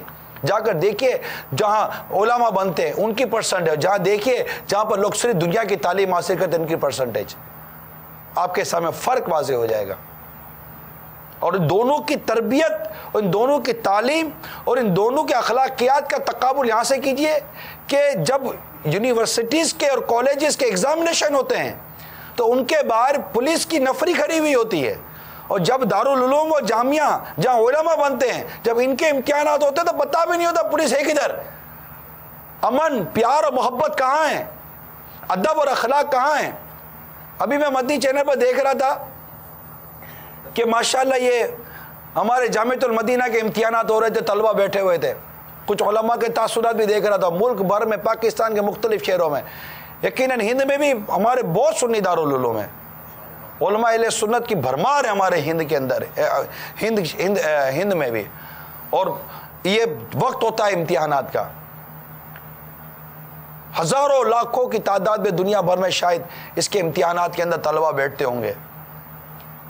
مجال ہے ایک پولیس والا کھڑا ہو کہ امن و امان خراب ہو سکتا ہے، یہ لڑائی جھگڑا کریں گے، ان میں گروپ بندیاں ہیں نا۔ میں نے اتنے تنظیم المدارس کے تحت ہمارے امتحانات ہوتے ہیں، جامعۃ المدینہ کے تحت ہمارے امتحانات ہوتے ہیں، تھانے کو بھی نہیں پتا ہوگا کہ ان کے امتحان ہو رہا ہے، اور یہاں پر تو بڑے بڑے پولیس کے جتنے ادارے سب کو پتا ہوتا ہے کہ یہ یونیورسٹی کالج کے اندر امتحان ہونے والا ہے، کچھ بھی ہو سکتا ہے، نفری لگا دو۔ مینٹیلٹی کہاں خراب ہو رہی ہے؟ ذہنیت کہاں خراب ہو رہی ہے؟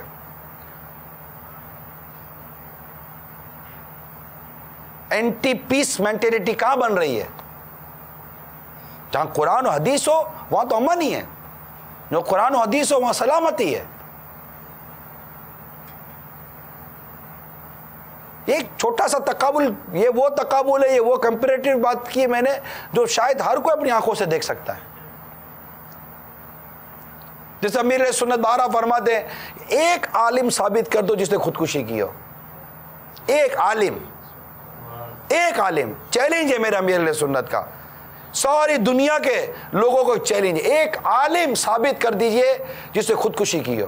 عالم خودکشی نہیں کرے گا انشاءاللہ تعالی، عالم خودکشی نہیں کرے گا، وہ اس حرام موت کے قریب نہیں جائے گا، اس کو تقوی، پرہیزگاری، توکل، قناعت، صبر، پتہ نہیں کیا کیا نعمتیں نصیب ہوئی ہوتی ہے، وہ پریشانی اور مصیبت سے لڑنا جانتا ہے۔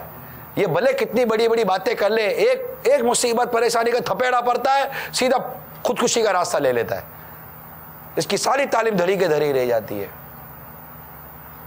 اس سے وہ مضبوط لنگر لگایا ہی نہیں ہے جو طوفانوں کے اندر اس کے جہاز، زندگی کے جہاز کو سنبھال سکے۔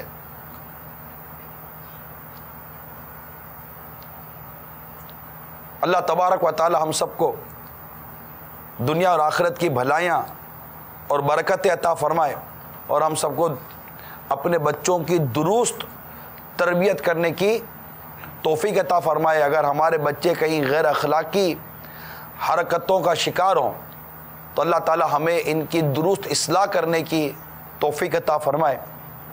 منقول ہے کہ بنی اسرائیل میں ایک عالم صاحب گھر میں اجتماع کر کے اس پہ بیان فرمایا کرتے تھے۔ ایک روز ان کے جوان لڑکے نے ایک خوبصورت لڑکی کی طرف آنکھ سے اشارہ کیا جو کہ ان عالم صاحب نے دیکھ لیا، اور کہا اے بیٹے صبر کر۔ یہ کہتے عالم صاحب اپنے منچ، تخت، اسٹیج سے منہ کے بل گر پڑے، یہاں تک کہ ان کی ہڈیوں کے بعد جوڑ ٹوٹ گئے، ان کی بیوی کا حمل ساکت ہو گیا، اور ان کے لڑکے جنگ میں مارے گئے۔ اللہ تعالیٰ نے اس وقت کے نبی کو وحی فرمائی فلاں عالم کو خبر کر دو کہ میں اس کی نسل سے کبھی صدیق پیدا نہیں کروں گا۔ کیا میرے لیے صرف اتنا ہی ناراض ہونا تھا؟ کیا میرے لیے صرف اتنا ہی ناراض ہونا تھا کہ وہ بیٹے کو کہہ دے بیٹے صبر کر؟ مطلب یہ کہ اپنے بیٹے پر سختی کیوں نہیں کی اور اسے اس کی بری حرکت سے اچھی طرح باز کیوں نہ رکھا؟ اس روایت میں صدیق کا ذکر ہے، اولیاء کرام کی سب سے افضل قسم صدیق کہلاتی ہے، اور الحمدللہ عز وجل ہمارے گوشت پاک صدیق تھے۔ تو میرے میٹھے میٹھے پیارے پیارے اسلامی بھائیوں اور مدنی چینل کے ناظرین، میں نے چند واقعات اپنے انداز سے آپ کو بیان کرنے کی کوشش کی، جس کو نیکی کی دعوت کتاب میں امیر علیہ سنت نے بھی نقل فرمایا ہے، اور کچھ مزید واقعات مختلف کتابوں سے بیان کیے، اور جو موجودہ سینیریو ہے، موجودہ ماحول ہے ہمارا، اس کے مطابق کچھ سمجھانے کی، بتانے کی، آپ تک بات پہنچانے کی میں نے کوشش کی، چاہے اس کا تعلق آپ کے 2 3 4 سال کے بچے سے ہو۔ دارالمدینہ میں اگرچہ آپ کا بچہ پڑھتا ہو، بالکل دارالمدینہ میں پڑھتا آپ کا بچہ، گھر آ کر کیا کرتا ہے دیکھیے، دارالمدینہ سے کیا کر کر آیا ہے دیکھیے۔ آپ کو غافل ہونے کی بالکل ضرورت نہیں ہے۔ آپ نے جس عمدہ اور جس مائنڈ کے تحت اپنے مدنی منع اور مدنی منی کو دارالمدینہ میں بھیجا ہے، آپ کو اس بات کا حق حاصل ہے کہ آپ دارالمدینہ سے رابطہ کر کے پوچھئے کہ ہمارا خواب یہ تھا، تعبیر نظر نہیں آ رہی ہے۔ اگر استاد کی غلطی ہوگی تو انتظامیہ ان کی اصلاح کرنے کی کوشش کرے گی، اور ہو سکتا ہے کہ غلطی استاد کی یا ذمہ داران کی نہ ہو، غلطی ہمارے گھر کے ماحول کی ہو، ہماری تربیت کی ہو، کہ واپسی آنے کے بعد بچہ اپنے گھر کے اندر کون سا ماحول پاتا ہے، ڈبل مائنڈ ہو رہا ہے یا سنگل ٹریک پر چل رہا ہے۔ اگر ڈبل ٹریک پہ جائے گا تو ہو سکتا ہے کہ فیصلہ نہ کر پائے کہ میں کیا کروں، کہ دارالمدینہ میں جاتا ہوں، مدرسۃ المدینہ میں جاتا ہوں، دعوت اسلامی کے ماحول میں جاتا ہوں تو مجھے قرآن اور حدیث اور مدنی چینل کے مدینہ مدینہ مدینہ مدینہ باتیں ملتی ہیں، مدینہ مکہ بغداد، بریلی، اجمیر، اور ہم کو یہ سارے راستے بتائے جاتے ہیں۔ اور جب گھر پر آتا ہوں تو میوزک کی آوازیں آتی ہیں، گھر پر آتا ہوں تو گانے بازوں کی آوازیں آتی ہیں، گھر پر آتا ہوں تو لڑائی جھگڑوں کی آوازیں آتی ہیں، گھر پر آتا ہوں تو گالیوں کی آوازیں آتی ہیں، گھر پر آتا یہ آوازیں آتی ہیں، تو بچہ کنفیوز ہو جائے گا، بیچارہ کیا کرے گا؟ آپ بولو گے کہ میں چاہتا تو یہ تھا میرا بچہ ایسا بنے، لیکن ہوا ایسا نہیں۔ تو سب سے پہلے میں نے آپ کو دعوت اسلامی کے ادارے کے متعلق بات کرنے کی دعوت دی ہے کہ اگر آپ کو لگتا ہے تو فوراً رابطہ کریں۔ میں کہتا ہوں کہ ہر ہفتے والدین کو چاہیے کہ دارالمدینہ سے اپنے بچوں کی کارکردگی لیں، ہر ہفتے لیں، آپ روزانہ لینے کا حق رکھتے ہیں، آپ بات کریں، کال کریں۔ میں سمجھتا ہوں کہ جو والدین سب سے زیادہ استاد سے رابطے میں ہوگا، انشاءاللہ میں امید کرتا ہوں اس کا بچہ اس سے اچھی کارکردگی دے گا، اور جو دے کر بھول گئے پھر وہ بھول جائیں، ایسا نہیں کریں۔ یہ دارالمدینہ جو بھی ہے انسان ہی چلا رہے، اور ہم جیسا انسان یہ خطائیں کرتا رہتا ہے، تو ایسی ترکیب بنائیے کہ دارالمدینہ میں جو ماحول دینے کی دعوت اسلامی کوشش کر رہی ہے، یہ پورا اسکولنگ سسٹم ہے، دنیا کی تعلیم اور دینی تعلیم دونوں کو ساتھ لے کر چل رہے ہیں۔ It's not only Muslim school, it's a completely Islamic school, اور عاشقان رسول اس کو چلا رہے ہیں الحمدللہ۔ ہم پوری کوشش کر رہے ہیں کہ اچھی سے اچھی اساتذہ کی، استاذ اور ٹیچر باجی وغیرہ جس کو آپ کہتے ہیں، ان سب کی اچھی سے اچھی تربیت ہو۔ ہماری کوشش یہ ہے کہ وہ دعوت اسلامی کے مقاصد کو سمجھتے ہو۔ جو بھی استاذ ہے، جو بھی دارالمدینہ میں پڑھائے گا یا انتظام چلائے گا، وہ اس بات کا پابند ہے کہ دعوت اسلامی کے مقصد سے وہ ہٹ ہی نہیں سکتا، اس کو ہٹنے کی اجازت ہی نہیں ہے، اسے اپنے کوز میں رہ کر ہی دارالمدینہ چلانا ہے۔ تو دارالمدینہ محض ایک تعلیمی ادارہ نہیں ہے، دارالمدینہ دعوت اسلامی کا ایک شعبہ ہے، اور یہ انڈر امبریلا دعوت اسلامی ہے، اور یہ دعوت اسلامی کے پرنسپل اور اصولوں کے تحت ہی اس نے چلنا ہے، اور دعوت اسلامی کا مین پرنسپل ہے اعلیٰ حضرت، میرے آقا اعلیٰ حضرت، میرے آقا اعلیٰ حضرت، خلاص۔ کوئی دوسری بات نہیں ہے ہمارے پاس، کوئی دوسری بات نہیں ہے، اونلی رضا، واحد رضا، ایک ہی رضا بس، کیونکہ یہی رضا ہے، یہی اعلیٰ حضرت ہے جو ہم کو قرآن و حدیث کے پیچھے پیچھے چلا رہے ہیں. الحمدللہ اللہ تعالیٰ کی بہت رحمت ہے, بہت کرم ہے کہ ہمیں امیر اہل سنت کا ایسا دامن ملا کہ جس نے اعلیٰ حضرت کا دامن ہمیں پکڑوا دیا. ہمارا بھی ذہن بنا ہوا ہے کہ اعلیٰ حضرت کا دامن اگر مضبوطی سے پکڑ کے رکھنا ہے تو امیر سنت کا دامن مضبوطی سے پکڑ کے رکھو. تو انشاءاللہ یہ دونوں دامن پکڑے رہیں گے. آگے گوسپا کا دامن پکڑا ہوا ہے, آگے چلتے چلتے مولا مشکل کشا کا دامن پکڑا ہوا ہے, اور پھر انشاءاللہ باغ جنت میں محمد مسکراتے جائیں گے, پھول رحمت کے جھریں گے, ہم اٹھاتے جائیں گے, اور خلد میں ہوگا ہمارا داخلہ اس شان سے یا رسول اللہ کا نعرہ لگاتے جائیں گے انشاءاللہ. انشاءاللہ یہ وہ اسلامک اسکولنگ سسٹم ہے کہ جس سے پڑھنے والا 11ویں منائے گا, میرے خواجہ کی 6ٹی منائے گا, میرے اعلیٰ حضرت کی 25ویں منائے گا, میرے باپا امیر سنت کی ولادت کی 26ویں منائے گا انشاءاللہ, 27ویں منائے گا, 15ویں منائے گا. ہر چھوٹی بڑی راتیں, ہر جو اسلامی تہوار ہے اسے اس کی شان و شوکت کے ساتھ منائے گا, پوری ترکیب کے ساتھ منائے گا انشاءاللہ تعالی. آپ کے گھر میں میرے امام جعفر صادق رضی اللہ تعالیٰ عنہ کی 22ویں کے کنڈے بھی ہوں گے, کھیر بھی ہوگی, پوری بھی ہوگی انشاءاللہ تعالی. ایسی تربیت ہوگی, ایسی تعلیم ہوگی, ایسا مزاج ہوگا اس کا, اور وہ ہماری امید ہے, ہماری تمنا ہے, ہماری خواہش ہے, ہمارا کوز ہے, ہمارا ایم ہے, ہمارا مقصد ہے کہ وہ اولاد ہو کہ جو ماں باپ کے لیے صدقہ جاریہ ہو انشاءاللہ. سب سے بنیادی بات عرض کر رہا ہوں, سب سے بنیادی بات, ماں باپ کے لیے صدقہ جاریہ, وہ اولاد جو مرنے کے بعد کام آئے. زندگی دنیا کی کتنی, سب نے جانا ہے دنیا سے, ایسی اولاد چھوڑ کے جائیے جو ہمیں قبر میں کام آئے. ایسی اولاد چھوڑ کے جائیے جو قیامت کے روز ہمارا ہاتھ پکڑ کے جنت میں لے جائے. ایسی اولاد چھوڑ کے جائیے.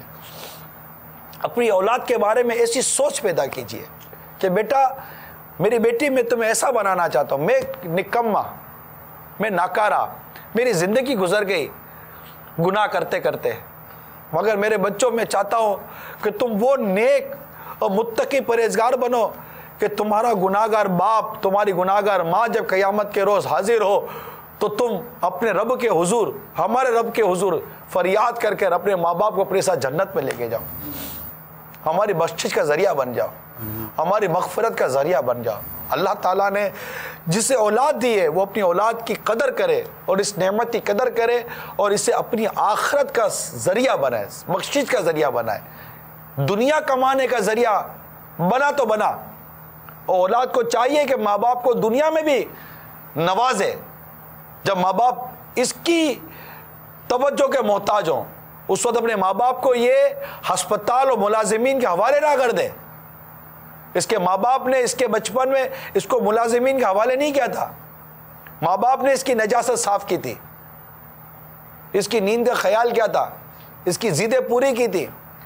اس کی بات سمجھ میں نہیں آ رہی تھی. بوڑھے ماں باپ کی بات تو بھی اولاد سمجھ لیتی ہے, وہ ہماری لینگویج میں تو بات کر رہے ہوتے ہیں. ہم جب چھوٹے تھے تو ہماری تو کوئی لینگویج ہی نہیں تھی, کرتے تھے, بولنا تو ہم کو آتا نہیں تھا, لیکن ماں سمجھ جاتی تھی کہ اس کے پیٹ میں درد ہے کہ اس کو بھوک لگی ہے. دونوں صورتوں میں بچہ روتا ہے, پیٹ میں درد ہو تب بھی روتا ہے تو ماں شربت پلا دیتی ہے کہ پیٹ کا درد ختم ہو جائے. اس کو بھوک لگتی ہے تب بھی روتا ہے تو ماں دودھ پلا دیتی ہے کہ یہ چپ ہو جائے گا. یعنی ہم بول نہیں سکتے تھے مگر ہماری ماں سمجھ جاتی تھی کہ اس کو تکلیف کیا ہے. آج ماں باپ بولتے ہیں پھر بھی تم نہیں سمجھتے ہو کہ ان کو تکلیف کیا ہے یار, اور کہتے تم ہماری بات نہیں سمجھتے. ارے توفے تمہارے کو تمہاری بات نہیں سمجھ, جب تم بول نہیں سکتے تھے تب سمجھتے تھے, آج بول سکتے ہو تو نہیں سمجھیں گے.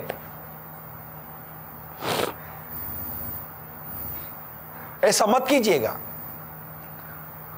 ہم دعوت اسلامی کی خواہش ہی یہی ہے, میرے باپا کی, میرے امیر سنت کی تمنا یہی ہے کہ یہ بوڑھے ماں باپ کو اولاد کا سپورٹ نصیب ہو جائے, ان کا تعاون نصیب ہو جائے, اور ایسی اولاد دعوت اسلامی آپ کو بنا کر دے گی انشاءاللہ. اپنے بچوں کو, جوان بچوں کو دعوت اسلامی کے ماحول میں بھیجیے, اجتماعات میں بھیجیے, مدنی قافلوں میں سفر کرائیے, گھر میں 2 درس شروع کروائیے. ماں باپ اوپر رہ کر درس شروع کریں کہ بیٹا درس دو, یہ لو, یہ درس دو, یہ نیکی کی دعوت ہے, یہ غیبت کی تباہ کاریاں ہیں, اس کتاب کو لو اور بیٹا درس دینا شروع کرو. درس دلائیے، گھر میں درس دلائیے. آپ کے بچے کو پوچھئے کہ بیٹا تم مسجد کے درس سے بیٹھتے ہو؟ بچے کو پوچھئے، آپ کے جوان بیٹے ہیں، بالغ بچے، ان کو پوچھئے بیٹا مدرسۃ المدینہ بالیگان میں گئے تھے دعوت اسلامی والوں کے بعد قرآن درست کرنے کے لیے؟ تو باپ بولے چلو بیٹا میں بھی تمہارے ساتھ چلتا ہوں، آؤ بیٹا ہم دونوں مدنی قافلے میں سفر کرتے ہیں. مجھے ایک والد صاحب ملے تھے سفر میں جہاز کے اندر. وہ یہی کہہ رہے تھے کہ بچہ میرا وہ کچھ کرو آپ. میں کہا میں نہیں کر سکتا، آپ کرو. میں کیا کروں گا آپ کے بچے کا؟ وہ میں کیا کروں؟ میرے کہا مجھے صرف آپ کے بچے کے لیے 3 دن دے دو. اور 3 دن؟ میں صرف 3 دن دے دو آپ کے بچے کے لیے. کیا کروں؟ میں کہا آپ اپنے بچے کا ہاتھ پکڑ کر فیضان مدینہ آ جانا اور 3 دن کے مدنی قافلوں میں چلے جانا، باقی انشاءاللہ میرا امیر قافلہ کر لے گا. آپ آ جانا. اب تک تو میرے کو اطلاع نہیں ہے. اچھے اسلامی بھائی تھے. ہو سکتا ہے بیٹا ہی نہ مانا ہو. تو کم از کم یہ کر لیجئے، جتنے والد سرپرست اس وقت مدنی چینل پر ہیں میں ان سے مدنی التجا کرتا ہوں، سمجھدار بچہ 10 11 12 سال تک کا جو بچہ ہوتا ہے، 8 10 سال تک کا، جو مسجد کے آداب کو ملحوظ رکھ سکتا ہو، اتنے سے بچے تک کو باپ اور بھائی کے ساتھ مدنی قافلے میں سفر کرنے کی دعوت اسلامی کے مدنی ماحول میں اجازت ہے. اگر والد و بھائی ہوگا تو، ادروائز نہیں ہے. تو آپ لے جائیے نا اپنے بچے کو 3 دن مدنی قافلے میں، دیکھیے پھر کیا تربیت کے مدنی پھول کھلتے ہیں. تو مدنی قافلوں میں سفر کیجئے. اسی طرح اسلامی بہنیں خود مدنی ماحول میں آئیں، اسلامی بہنوں کے مدنی کاموں میں آئیں، اپنی بچیوں کو، مدنی منیوں کو مدنی ماحول میں لے کر آئیں. ماشاءاللہ دعوت اسلامی کے ماحول میں اتنے چھوٹے سے مدنی منع امامہ باندھتے ہیں، اتنی چھوٹی سی مدنی منیاں مدنی برقع پہنے بغیر گھر سے نہیں نکلتی ہیں. وہ اس بات کی پابند نہیں ہے کہ مدنی برقع پہنے، ذہن بن گیا. ماں کو دیکھتی ہے، بڑی بہن کو دیکھتی ہے کہ یہ پردہ کرتی ہیں، تو جن کے گھر میں ہاف سلیوز کپڑے پہنتی ہیں تو ان کی بچیاں ہاف سلیوز کپڑے پہنتی ہیں. جن کے گھر میں ماں اور بڑی بہنیں مدنی برقع پہنتی ہیں تو ان کی چھوٹی بچیاں مدنی برقع پہنتی ہیں. فرق صاف ظاہر ہے. ہمارے ہاتھ میں نے آپ کے سامنے جو کچھ رکھ سکتا تھا آپ کے سامنے رکھ دیا. جو ہمارے بچوں کے فیوچر کا ہمارے ذہن میں تصور ہے وہ آپ کے سامنے رکھ دیا. کہیں ایسا نہ ہو کہ کل آپ اپنے جلے ہوئے دل سے اپنے بچے کو دیکھ کر یہ کہیں اس گھر کو آگ لگ گئی گھر کے چراغ سے. اللہ تعالی ہم سب کو عمل کرنے کی توفیق عطا فرمائے. آمین بجاہ نبی الامین صلی اللہ تعالی علیہ وسلم. میں مبلغ بنوں سنتوں کا، خوب چرچا کروں سنتوں کا، ہو کرم بہر خاک مدینہ.